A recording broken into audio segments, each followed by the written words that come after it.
एक रोज की बात है कि बादशाह अकबर के दरबार में लंका के राजा का एक दूत पहुंचा। उसने बादशाह अकबर से एक नई तरह की मांग करते हुए कहा, आलम अपना, आपके दरबार में एक से बढ़कर एक बुद्धिमान, होशियार तथा बहादुर दरबारी मौजूद हैं। हमारे महाराज ने आपके पास मुझे एक घा भरकर बुद्धि लाने के लिए भेजा है। हमारे महाराज को आप पर पूरा भरोसा है कि आप उसका बंदोबस्त किसी न किसी तरह और जल्दी ही कर देंगे।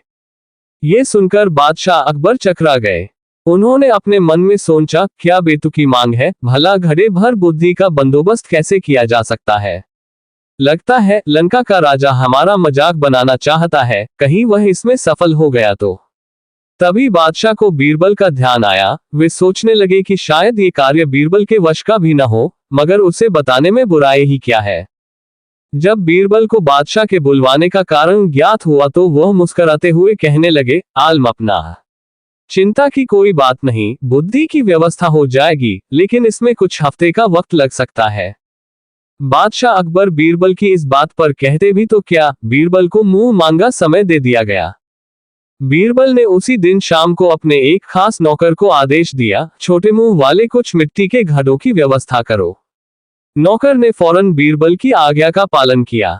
घड़े आते ही बीरबल अपने नौकर को लेकर कद्दू की एक बेल के पास गए। उन्होंने नौकर से एक घा ले लिया। बीरबल ने घड़े को एक कद्दू के फूल पर उल्टा लटका दिया। इसके बाद उन्होंने सेवक को आदेश दिया कि बाकी सारे घड़ों को भी इसी तरह कद्दू के फूल पर उल्टा रख दें।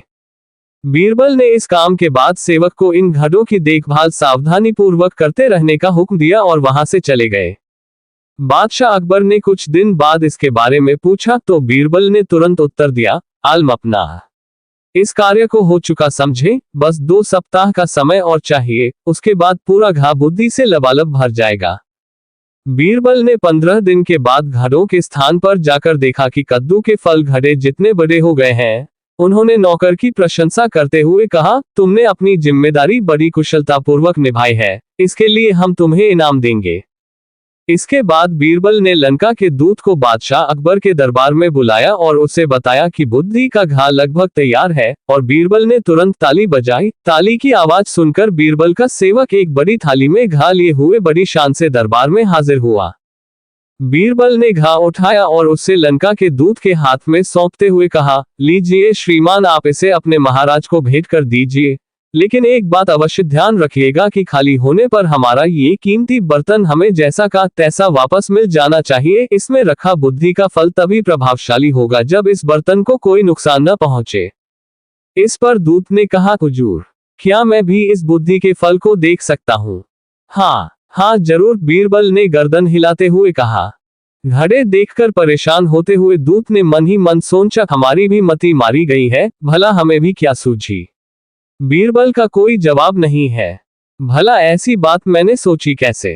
घा लेकर दूत के जाते ही बादशाह अकबर ने भी घड़े को देखने की इच्छा प्रकट की और बीरबल ने एक घा मंगवा दिया। जैसे ही उन्होंने घड़े में झांका उन्हें हंसी आ गई। वे बीरबल की पीठ ठोकते हुए बोले, मान गए भाई, तुमने बुद्धि का क्या शानदार फल पेश किया है। लगता है इसे पाकर लंका के राजा के बुद्धिमान होने में तनिक भी देर नहीं लगेगी।